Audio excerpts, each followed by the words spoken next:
Not listening at all. Yeah. Okay, so we're going to start our panel discussion on the future of the Web4Development community. I think last conference we were discussing this in Nairobi in sort of a small group. It's great to have more people here so we can interact, get your impressions, and find out how we want to move forward.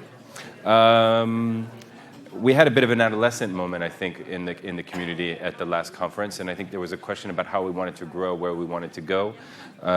What I hear from Nick is that seems to happen at the end of every conference. I think we'll ride it through today and find out where it takes us. I think one thing is that there's a renewed sense of purpose and determination, at least that I feel, among the community to continue. And I think we all share a common commitment to move forward and keep sharing on the communities of practice. I'm going to let Nick, we're lucky to have Nick Harrison here with us up on the panel, give us a little bit of an introduction into the history of the Web4Development community. This is the fifth meeting, as you know. Briefly, I'm going to introduce everyone who's up here so you know who we all are for your questions. Richard McIver is a web manager at the CEB and also the coordinator of the Web4Development community. David Galipeau is the Chief of Web Communications at UNCTAD. Before he was at UNAIDS and has been a long active member of the community. Tim LaRose, Web Manager for UNOC, I can't say that word. UNODC, much better, yeah, in Vienna. Chris from IBE, UNESCO Institute in Geneva. And as I mentioned before, Nick Harrison from the World Bank. I'll pass the mic to you. Okay, can you hear me? Is that working? Apparently I didn't wear the right clothes, so I had to look this up separately. Very briefly, because I know we're running short on time, back in, I think this was 2002, we sat down and had a brief conversation with Mohammed Mushin, who was at that time the CIO of the World Bank and a very visionary person. And we were talking about how things work, and it came up that the heads of the web team, both in communications and on the IT side, were often getting phone calls from people both in the UN system and other development agencies about how did they approach things, what kind of technology were they using, how to deal with certain issues. And Mohammed said, well, why don't we just have a little conference, and maybe we can invite central web teams from various agencies, and let's just talk about that. So we did that. I went to what was in the mail lists and things for a small group, and sent this invitation out, and we got an amazing response. I was astounded by it. So we ran the first conference in Washington, got great attendance. People were saying this is something that's been needed for a long time. We had a pretty good agenda, but it was made up mostly of volunteers from the community. We just sent out an invitation as something we want to talk about, and the issues just emerged that were wonderful. And so we did it again.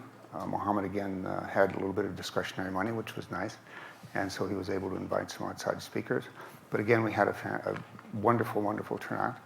And then we had some conversations with the UN. For various reasons, the bank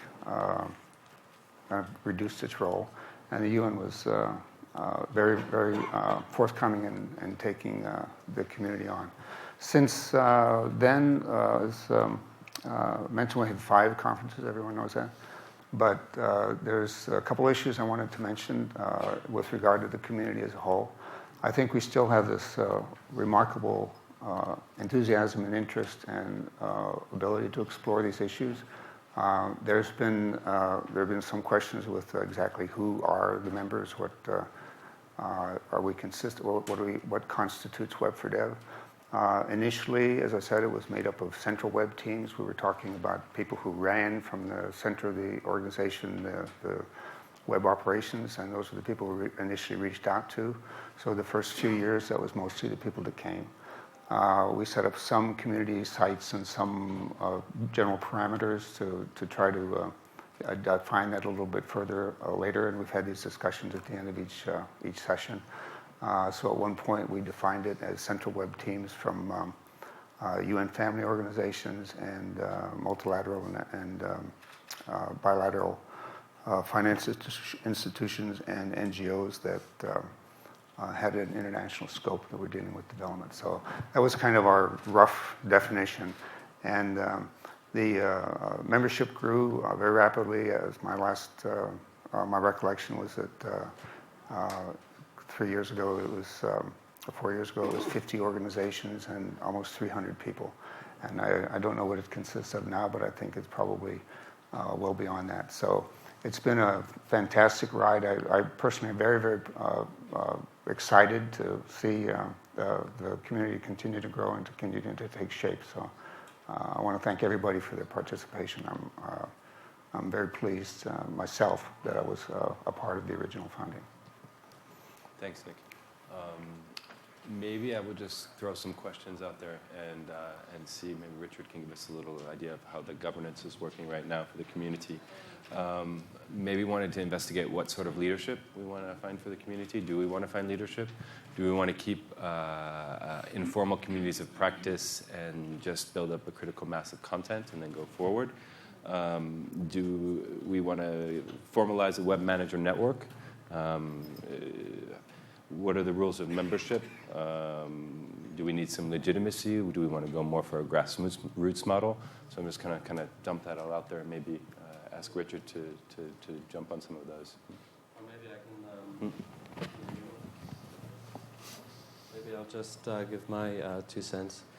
I'm also extremely happy, of course, with the development of this community. Its number has grown, and I think now we have approximately 400 people on the list. That is, of course, one measure of the interest and potential that we have for change or to cause some positive impact.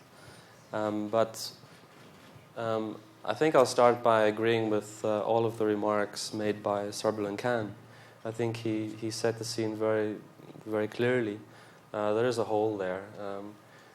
We do share a lot of common interest, and I think the discussions, especially from the governance track and other knowledge-sharing themes and the conclusions of the GIU, in particular Recommendation 8, calling for a new governance mechanism within the rank and file, perhaps, of the CEB in the long run, is really the direction that we should be focusing on. And what we discussed among ourselves in that context at the conclusion yesterday of the conference was a potential new structure that would essentially be 2-tier. And the first tier would be the highest ranking web person within each organization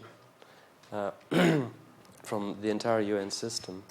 And that collective group, we could call it whatever we want, the UN web group or network, would be responsible for deciding on policy, setting the direction, the guiding principles, the basic ingredients of a governance mechanism, to be furthered, of course, and put into practice by different communities of practice in different areas. And this combined structure it's not really new. It's not a new formula. It's one that already exists within the finance world, the HR, ICT, of course. But there are also many other bodies. There's the UN Communications Group, there's UNGWIG, there's GAID, of course, and there are many more different communities that we should be reaching out to. And I think that if we formalize at least one strata of this community, then we have the first building blocks, I think, on which to deliver something. And delivery in terms of impact and visibility is extremely important, because and it's been an undercurrent theme, I think, of all the discussions on the subject, if we don't deliver, we won't have any legitimacy. And if we don't have any legitimacy, we're not going to be recognized and we're not going to be incorporated within any formal structure that exists. And so it is up to us to conclude, I think, this conference with a clear direction on what the next steps should be. And I think that basic structure could be, in my mind, the best conclusion.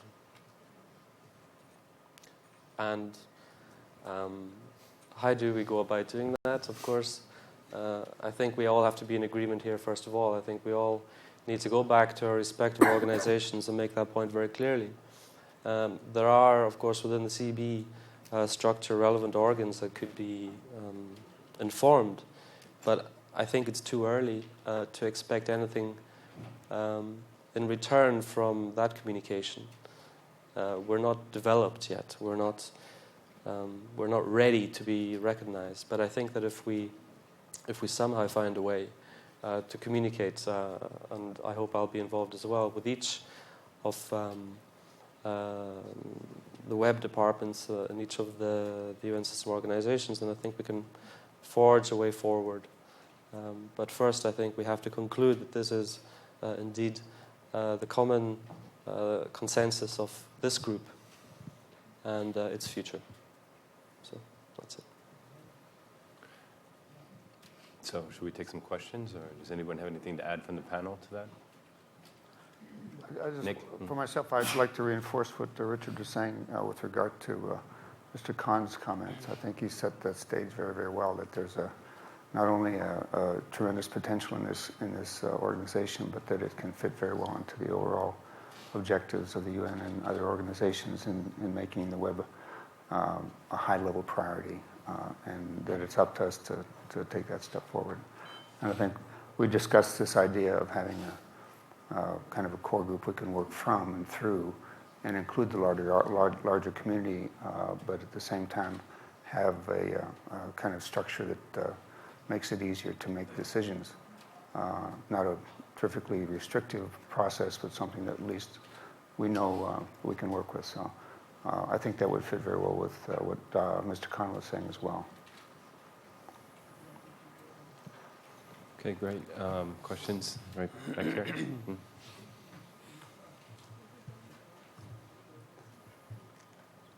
Hi. On your approach that you're mentioning, this core group, which I think always helps, to have somebody people that are more concentrated. But you mentioned that this will be the highest of the web, the people that are at the top of the web teams. Unfortunately, I think sometimes the person that is leading the web is not the person that's the most enthusiastic about the web.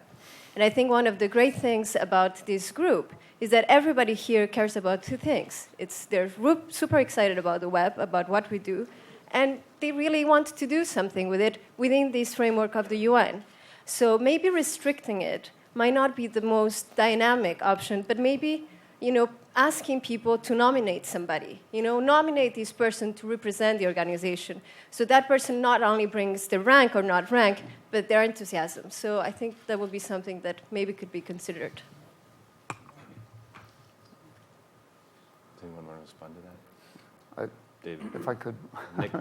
Yeah, I think that's a good point. And just again, historically, we at one point had a similar system where the membership couldn't be added unless you had within your organization a recommendation by an existing member. So I think some level of flexibility rather than saying you have to have a certain function or a certain position would be great, because part of it is people who want to step up and do the work, but it has to be at a level so that they are at some central point in the organization so they can communicate within the organization and serve as the focal point as well.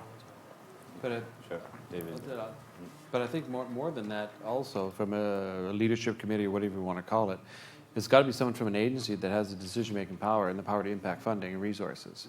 And I think that may, again, not be the most enthusiastic person in the organization, but hopefully when they're surrounded with other people who are enthusiastic and who have a comparative on who's funding what, who makes those decisions, I think that's where most of the impact comes in, as opposed to having focal points within each agency, where the focal point responds back to the agency and hopefully something will happen. So I think that's sort of the issue that we're facing right now, that it's not only the community in itself, the community practice in itself is great for interaction and everything else, but as far as motivation and as far as getting empowerment down to the web teams, it's got to be someone who can impact decisions higher up, but also on resources and funding, because I think that's one of the major things that's missing from most of the teams, is exactly that. A lot of great ideas, And there's a lot of motivation, a lot of enthusiasm and everything else in the community. And coming in from private sector, I mean, we're just as good as private sector. There's no doubt about that.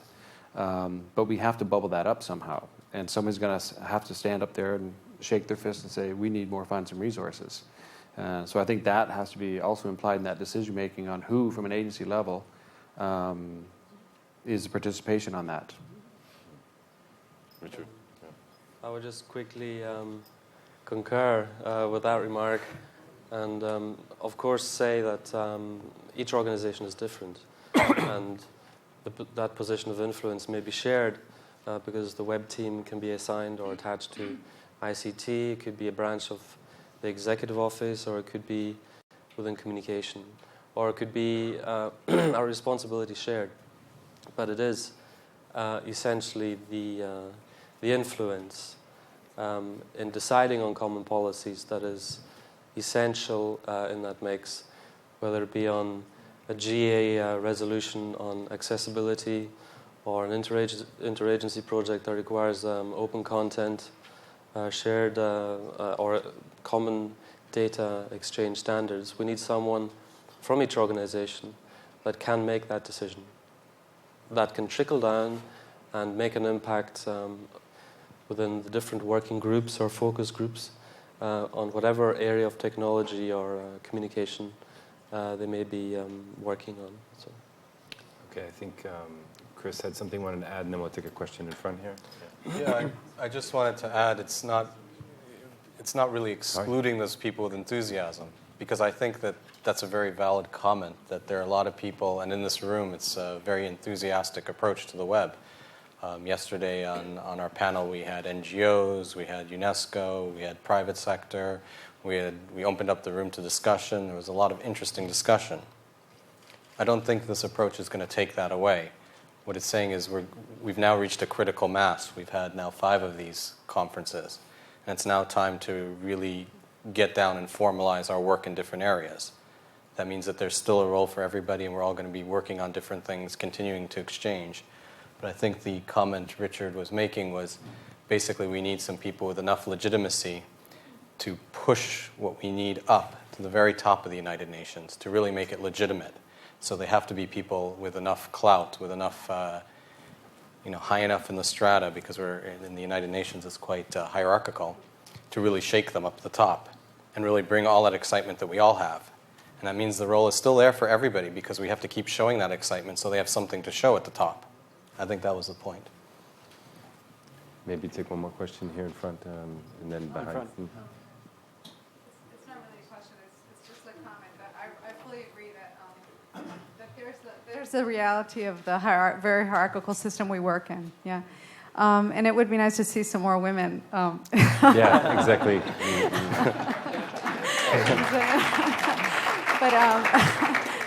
But just one last thing. I think it's really, really important also for this group, whether it's at the IEA, we have a web steering group, which has started, it's incipient, and we just started recently. So it's interesting because it would be, that group would probably be feeding into whatever person, is appointed. It's a rotate. At the moment, we rotate the chair. We've had the same chair, but, it's only started recently. But I think what's really, really important also is to make sure that whoever person it is also very, very aware of programmatic aspects, and cluster approaches and UNDAF, and other things like that, because that would facilitate a lot if we actually had practical applications of whatever work we do. So that's just a comment. Thanks. I think there was this gentleman back here who's been very patient. Ignored twice. And then, sorry. I skipped you, I'm sorry. I skipped you again, that's the second time. Please go ahead, and then the gentleman over there. Sorry. Yeah, I just wanted to bring in this concept of diversity. I'm Peter Delahaye from UNICEF in Bangkok. I think if you've got chiefs of webs in a steering group who are actually the crazy ideas persons of the organization, fantastic. If they're not, then I'm worried about the excitement, the energy, the enthusiasm, the multiple applications that we've just seen over the last 2.5 days, where they're going to go with funding, where they're going to go with open source sharing. I was struck yesterday by the two-track presentations. Because in Myers-Briggs terms, one was the guardians of the house presentation, and the other was the visionaries. And you've got to bring those two streams together. This conversation, this panel started out very much in terms of guardians of the house. And I recognize in terms of hierarchy, that's important. But how are we going to coordinate and communicate our coordination on the multiple other initiatives that are so exciting? You've got to somehow, in this wrap-up session, you've got to accommodate that. That's your challenge. Someone like to take that? I would just say partially that the structure of the conference, I don't think is representative of the enthusiasm in the room, that one is doing one and the other side of the house was doing a different track. I think that's just the structure of the conference, and it happened to work out that way. But I think also the community itself, I mean, we would have to rely on the community itself to have that enthusiasm and push those people, that person at the agency level, bottom up, to get more action. And it's an education, the way I'm looking at it. I mean, I've got to educate my senior manager. That's a big part of my job, is educating up. So they understand some of the concept and terminology that I use and the impact of what it can do and everything else and how it applies to UN mission, MDGs, and everything else. I mean, it's a real education, and I think that's where the community at large has to come up with that enthusiasm, all these crazy ideas and things, to have that bubble up. So when that focal person or that point principal, whatever you want to call that one person from the agency, sits around at the steering level committee and has that discussion, I think those crazy ideas will come up. And I think the community at large will have a voice, certainly. Through the community, through as they do now, they will certainly have a voice. And even perhaps, not sure, but even perhaps as the community as one active person on the steering committee. So they would also promote different ideas up, different coordination, different concepts up, why we should do this, how we should do that, funding mechanisms, different ideas. So that may be a way to have that voice of the community at that level, at the same spot. Only as an idea. And I would use probably something like UNCG as an example, the United Nations Communications Group, that has principals from each agency. And there's a conference call that happens on a monthly, bi-monthly basis. And I would encourage everyone to find out who that principal is at the agency level, especially in the online, and sit in that conference call to take in. We had a discussion about YouTube the other week. And I was involved in it, though I'm not the principal. My head of comms is the principal. But I sat in on that to add my input into it, and I think everyone here could also do that. And that's how we can coordinate and get from the comms level, the heads of comms, the heads of web, in that same dialogue, whether it's on UNCG, which we possibly will be coordinating with, Web4Dev, IT Network, all the different other official agencies within the UN system. Thanks, David. We're pressed for time again, so I'm going to just take two more questions. There's a gentleman that has a microphone, and then Mr. Khan, and then we'll try to wrap things up a little bit. I just want to say that we don't have to reinvent the wheels again. We have an existing models we can look at and learn. United Nations Geographic Working Group, it's been existing for 10 years. It's a group of the UN agency. They work with data sharing, GIS technology, and other open source. We have a secretariat who can run the whole show. We have a co-chair we select every 2 years, and we have a chairperson we elect every 2 years from each one of this agency. And we have a subgroups. And for each subgroups, we have a representative who represent either the agency from that subgroup or the interest of the group. And also we have observer from open source technology. Those observers join us in our meeting every year, and they contributed greatly, but they cannot vote. That's the only things they don't have power over. And we have a closed session where we have the agency, we are a member, we have our business, and we have open source. We can open session, we have them inside. My things we need to create the governor body first for the web development to move on. If we don't have the governor body of the web development, after we leave today, 12 o'clock, I barely can hear from anybody here. It's going to be really difficult. We need a platform, we need names, we need participants, we need emails, we need a group, we need to communicate with each other, and this is very important. So there's models out there, let's just connect to them and see what they have, And Mr. Suha is just finishing his secretariat for the United Nations Geographic Working Group. He's a brilliant guy. He's working for OCHA. Maybe we should visit him in an email, ask him about the term of reference, some ideas, bounce back. I mean, it's a UN house. I mean, we don't have to go too far. Thank you. Richard, do you want to? No, very quickly I'll respond to that. I know Mr. Suha, and I'm aware of the great work he's done. We don't want to reinvent the wheel. We just want to be a cog in machinery that's going to be interfacing with the others. And this is, there are communities of practice, there are special interest groups, there are working groups, there are focus groups, there are many interagency ventures, but I'm thinking for something that's as cross-cutting as the web, which really is communication, it's IT, it's, as we've seen, it's the supply chain, it's procurement, it goes all the way down the structure. We do need something, in my mind, that is looking to be accommodated within the CEB structure. But that's just my personal opinion. It's a very optimistic target, I would say, but we don't want to reinvent the wheel. We just want to be in the best position and identify, meanwhile, how to get there. Yeah, I think the mix is going to be important. How we'll have communities of practice that are more formalized, others that are like crabgrass that are less formalized. And I think that sort of mix of things under the larger community will be the sort of happy medium. One more quick question from Mr. Khan. Yes. Question, but like a suggestion and a comment. I think it's serendipitous that the direction of the discussion has gone the way it has. I've been listening. And I think what I was going to suggest fits in very well with what was just said by the two last speakers. I think we definitely need a network of web masters and web managers in the system. There is no question about that. What can be done is to have a steering committee which would run this network. But I would be happy, through the Global Alliance, to help develop a community which is much broader than just the steering group or the network of webmasters or web managers. Those who are, what someone said, those who are managing the process and those who are visionaries, they can be part of a much larger online community which we can help work on together. The Global Alliance has a lot of other stakeholders who can help in that.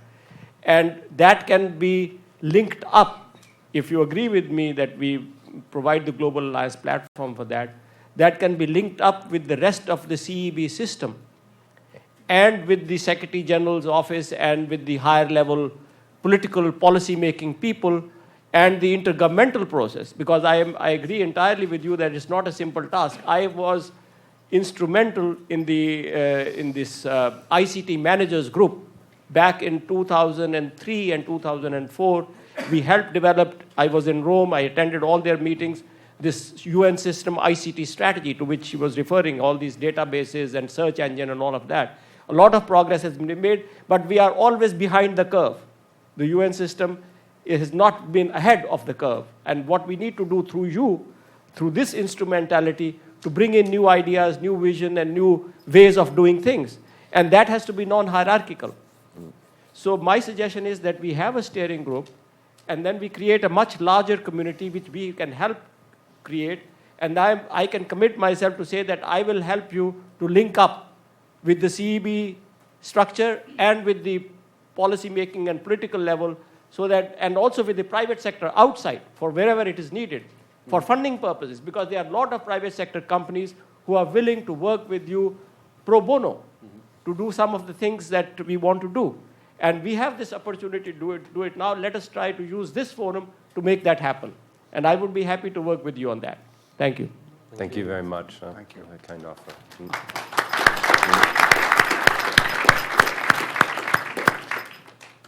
So I think that sort of wrapped things up. Huh? I think, is there one more question back from Luc? I'm Luc Saint-Pierre from UNHCR. UNHCR is co-chairing the UN Geographic Information Working Group up to next week, actually. Ms. Alta Agati of OCHA was here yesterday. She's the co-chair with my boss, actually, ex-boss. So the Secretariat will be happy to share that experience on our organization, what works and what doesn't work. There are quite a few things that doesn't. It's my first participation at Web4Dev, so I would not say more about membership of how it could be organized. But one point you should be maybe looking into is how you place Web4Dev in other communities. We saw OneSource, for example. However, whatever your organization in-house, you have to maybe have some kind of strategy on how to represent what is discussed, the recommendation, the good ideas that come out from this to other levels, to other bodies, so the messages are communicated. The CETO ICT strategy is one source is another. There are bodies you have to talk to and push the doors. Thank you. Okay, a quick closing note from Miriam, please. I think we really have to really work very hard in linking all these initiatives together. I mean, I'm sure some of you are invited and are going to participate in the World Bank hosted Web4Dev next month. Now, it seems to be a bit overlapping, duplicating. We have to do something about this because otherwise we risk irrelevance. That's my last comment. Thank you. Point well taken. I promise I will not speak. Right. I promise. Yes. Regarding the issue that I brought yesterday about involving the higher-uppers, what I meant was not just for all of us to go back and tell our people, the higher-uppers or the people that can make a difference, yes, you get involved. That will not help. I can assure you that. What is going to help is they all know about the Web4Dev. It's now really established itself everywhere. It's very, very legitimate. And what is important is that the invitation should come once we are all established, come from the Web4Dev. What our role would be to provide you with the names of the relevant, like in Department of Public Information, we have the chief of the Internet Service. He should be here. He should be very much involved with this. He can make a difference and all these things. So what is our role is that we provide the names of those people who are very relevant, who can make a difference, and tell you, can this invitation for them to come and to participate in the next Web4Dev, because us going back and saying, I did that yesterday actually in our expanded chiefs meeting, and yeah, that's good, that's it. But if it comes to say that it's very, very important and imperative that you guys participate and take, a really leading role in there, because this, if you don't participate, we're going to be lagging back, and we can see that already at the UN. So we need to do that. Thank you so much. Thank you very much, Swad. Okay. I think I'll speak to that for a second, but I think I just joined UNCTAD about 5 months ago. But one of the first things I did there was to create a web editorial board and to create a web steering committee because they already had an IT board to create these structures. And I think that's where that participation from the community is going to come in. And I think someone said it here, that every agency should have a web editorial board and a web steering committee. And the principal from those are on the steering committee for the Web4Dev. But that's where at the agency level you have the same structure where all that information and enthusiasm comes up. At that, you surround this person, clutter this person, and force this person to learn about what you actually do. And the real goal around this is to take the web manager, lift them up, and empower them so they are in fact the ones with the decision-making power. And that may take a little while or something to do that, but I think that's where the web managers are professionals, and they should be recognized as being professionals. Outside of comms, outside of IT, it's a unique profession. Thanks, David. Thanks all the panelists. I think now we're going to hand the mic over to Robert for partnerships, but thank you all very much.